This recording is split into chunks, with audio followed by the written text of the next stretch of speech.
ఓం నమ శివాయ శ్రీమాత్రే నమః. మిత్రులకి శ్రేభిలాషులకి అలాగే నన్ను ఇంతగా ఆదరిస్తున్న యూట్యూబ్ ప్రేక్షకులందరికీ కూడా పేరు పేరు ధన్యవాదాలు. మిత్రులరా, మీ అందరికీ పరాదేవత ఎల్లవెల్లలా మీతో ఉండి మీ మనోవాంఛ నెరవేర్చాలని మనస్ఫూర్తిగా కోరుకుంటున్నాను. ఈరోజు మీకు ఒక అతి పురాతనమైన అద్భుతమైన ఉపాయం చెప్తాను. మీరు ఈ ఉపాయం చేయడం ద్వారా మీకు విశేషమైన లాభం కలుగుతుంది. మీకు ఎటువంటి కోరికలను నెరవేరుతాయి. కష్టాలు నష్టాలు ఇలాంటివి ఏదైనా సరే బయటపడగలుగుతారు. చాలా తేలికైంది. ఈ ఉపాయం ఎలా చేయాలి, ఏ విధంగా చేయాలి మీకు నేను ఎక్స్ప్లెయిన్ చేస్తాను. అలాగే మీకు ఈ వీడియో నచ్చినట్లయితే లైక్ చేయండి, ఛానల్ని సబ్స్క్రైబ్ చేసుకోండి, పక్కనే ఉన్న గంట సింబల్ని యాక్టివేట్ చేసుకోండి. మీకు నచ్చితే 10 మంది మిత్రులకి షేర్ చేయండి. మీరు చూస్తున్నది మొక్క, తులసి మొక్క. మనం అంతకుముందు వీడియోలో కూడా తులసి గురించి చాలా ఉపాయాలు చెప్పుకున్నాం. అత్యంత శక్తివంతమైన మొక్క. మనం ఆయుర్వేద పరంగా, జ్యోతిషపరంగా, తాంత్రిక పరంగా తులసిని వాడుతూ ఉంటాం. చాలామందికి తెలియంది ఏంటంటే తులసి అలాగే ఈ మొక్కతో పాటు ఇంకొక మొక్కని కలిపి పెట్టి మనం ఆరాధించినట్లయితే అత్యంత అద్భుతమైన ఫలితాలు వస్తాయి.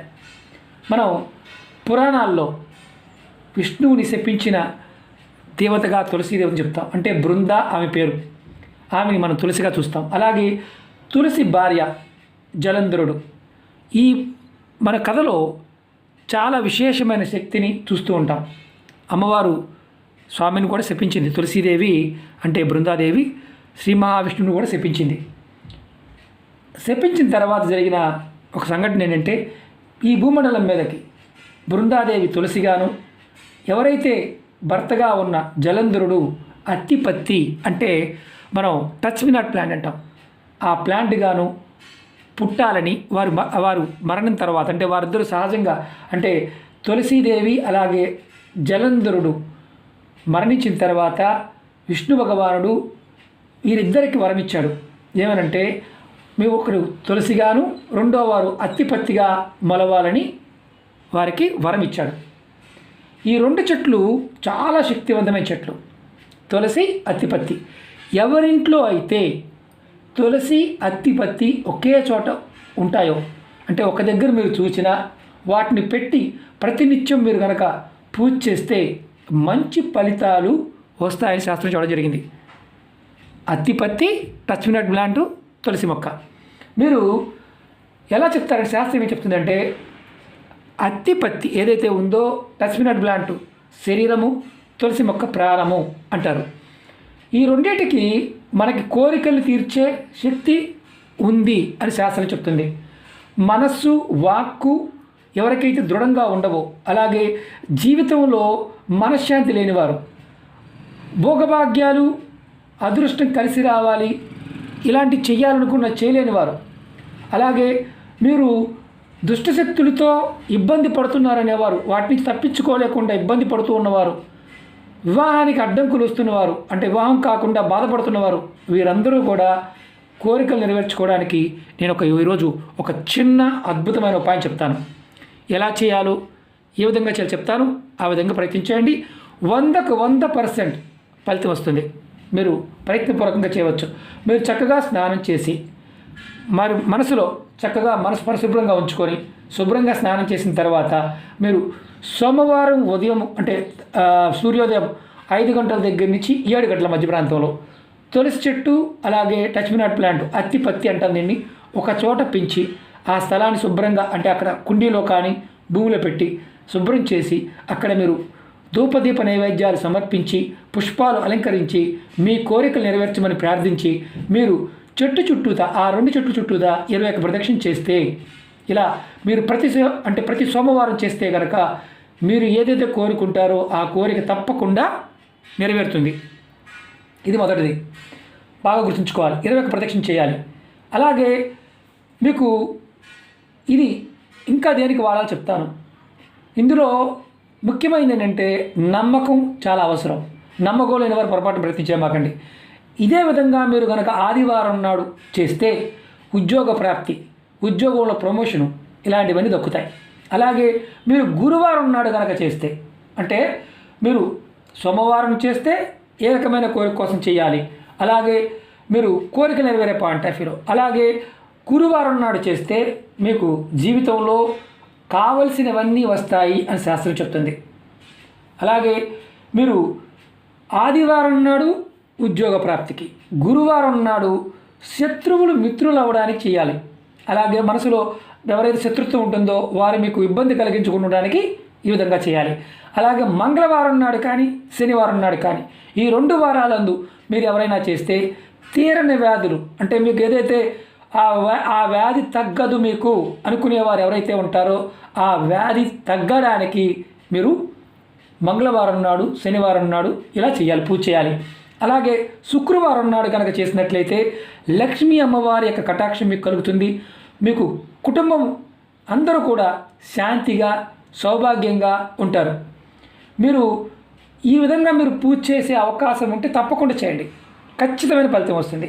ఒకవేళ మీరు ఈ విధంగా మేము పూజ చేయలేమండి, మాకు అవకాశం లేదు అంటే మాకు ఈ 2 చెట్లు మాకు అందుబాటులో లేము, పెంచలేము అనుకునే వారికి కూడా ఈ ఉపాయం చేయవచ్చు. ఎలా అంటే ఉదయం నిద్రలేచిన తర్వాత చక్కగా స్నానాది కార్యక్రమాలు చేసుకొని మీరు తూర్పు ముఖం పెట్టి మీరు భక్తి భావంతో మీ ఎదురుగా ఈ 2 మొక్కలు ఉన్నాయని భావించి చక్కగా షోడాపచార పూజలు చేస్తున్నట్లుగా మీరు మనసులో భావించి మీ కోరికలు నెరవేర్చాల్సిందిగా మనసులో కోరుకొని మనసుని అక్కడ మీ దృష్టిని కేంద్రీకరించి చక్కగా ధ్యానించండి.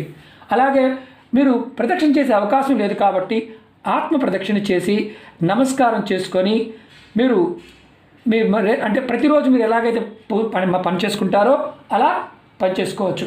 ఇట్లా మీరు కనుక రోజు చేస్తూ ఉంటే తప్పకుండా మీ కోరిక సిద్ధిస్తుంది, మీరు కోరుకున్న కోరికలన్నీ నెరవేరుతాయి.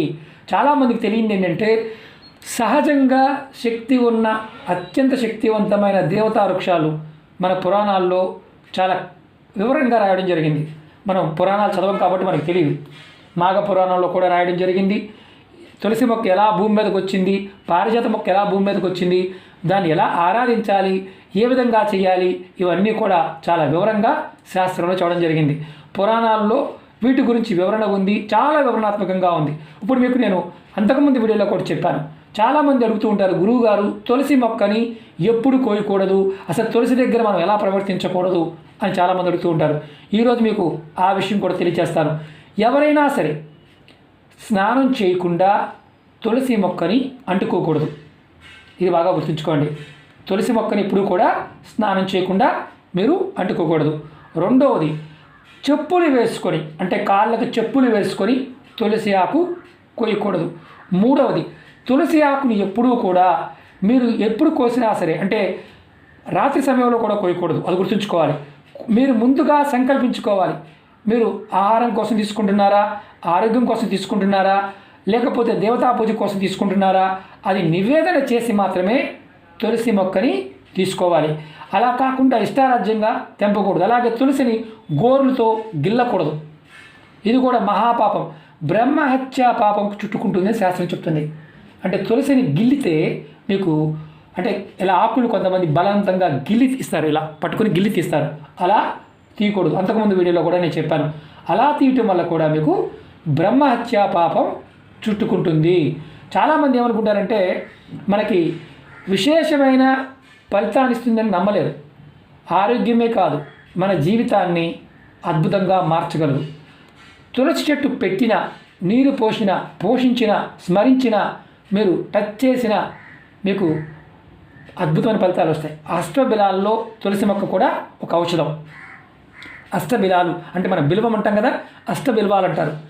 అలాగే తులసి మొక్క లక్ష్మి, గాయత్రి, సరస్వతి దేవతలు తులసి మొక్కలో ఉంటారు. చాలామంది తెలియదు. తులసి మొక్క స్పర్శ ద్వారా, దర్శనం ద్వారా, సేవ చేయడం ద్వారా మీకు సత్వగుణం వస్తుంది. తులసి మొక్క శాఖలు అంటే కొమ్మల పాటల్లో వీటిల్లో అష్టదిక్పాలకులు ఉంటారు. ఆకులు కాడలో శివుడు ఉంటాడు, మధ్య భాగంలో నారాయణ ఉంటాడు, కొనలు ఏదైతే కొనలు ఉంటాయో ఆకు కొన ఉంటుందో అక్కడ బ్రహ్మదేవుడు ఉంటాడు. ఇది ఋషులు చెప్పిన మాట. తులసి చెట్టు ఒకటి గుర్తుంచుకోవాల్సింది అంటే కొనలు ఏదైతే ఉంటాయో సర్వ వేదాలు ఉంటాయి. మధ్యలో తులసి చెట్టు మధ్యలో సర్వ దేవతలు ఉంటారు. వేలల్లో సర్వ తీర్థాలు ఉంటాయి. చూడండి, అంత విశేషమైన శక్తి తులసి చెట్టుకు ఉందనేది మనకు తెలియదు కాబట్టే మనం చాలా అపోహలతో ఉంటాం. తులసి చెట్టుని మనం తాకితే స్నానం చేసిన ఫలితం కలుగుతుంది శాస్త్రం చెప్తుంది. అంటే తులసిని తాకడం వల్ల తపస్సు చేసినంత ఫలితం కూడా కలుగుతుంది శాస్త్రం చెప్తుంది. అలాగే తులసి చెట్టుని పట్టుకోవడం వల్ల ముక్తి కలుగుతుంది శాస్త్రం చెప్తుంది. చాలామందికి తెలియదు ఏంటంటే తులసిని ఆరోగ్యపరంగానే చూస్తాం, కానీ విశేషమైన దైవశక్తులు కలిగి ఉన్న చెట్టుగా మనం చూడం. మన భయం లేనిపోని భయాలు చాలా ఉంటాయి. అందుకని మీకు ఈరోజు నేను పూర్తిగా అంటే తులసి గురించి దగ్గరగా మీకు ఒక 400 వీడియోలు చేయవచ్చు. అలాగే తులసి స్నానం చేయకుండా తాకకూడదు అనేది గుర్తుంచుకోవాల్సిన విషయం. తాకే ముందు ఖచ్చితంగా ఎందుకు తీసుకున్నారు చెప్పి తీసుకోవాలి. అలాగే చెప్పులు ధరించి తీసుకోకూడదు, ఇంతకుముందు చెప్పాను. మీరు తులసిని పశ్చిమ ముఖంగా అంటే పడమర వైపు ముఖం పెట్టి తులసి ఆకులు కోయకూడదు. అలాగే తులసి ఆకులు కోసినప్పుడు దక్షిణ ముఖంగా కూడా తీసుకోకూడదు. అలాగే తులసిని అమావాస్య పౌర్ణమి తిథుల్లో టచ్ చేయకూడదు. తులసి చెట్టుని ద్వాదశి తిథిలో కూడా తాకూడదు. ద్వాదశి రోజున కూడా తులసిని తాకూడదు. తులసిని సాయంకాలం రాత్రిపూట తాకూడదు. అంటే 6 తర్వాత తులసి చెట్టుని తాకకూడదు అనేది నిజం. రాత్రిపూట కూడా తాకకూడదు.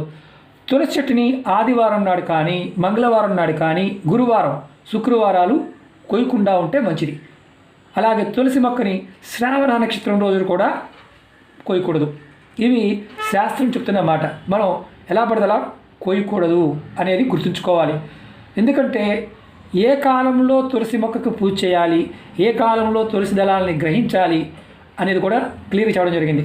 కాలం కాని కాలంలో కనుక తులసి మొక్క దళాలు కత్తిస్తే బ్రహ్మహత్యా పాపం నరక ప్రాప్తి కలుగుతుంది. దాని అర్థం అది. అలా శాస్త్రంలో చెప్పడం జరిగింది. మీరు ఏదైతే నేను ఇంతకుముందు చెప్పానో ఉపాయము తులసి గురించి, ఇంకా ముందు తులసి గురించి మీకు చాలా విషయాలు చెప్తాను.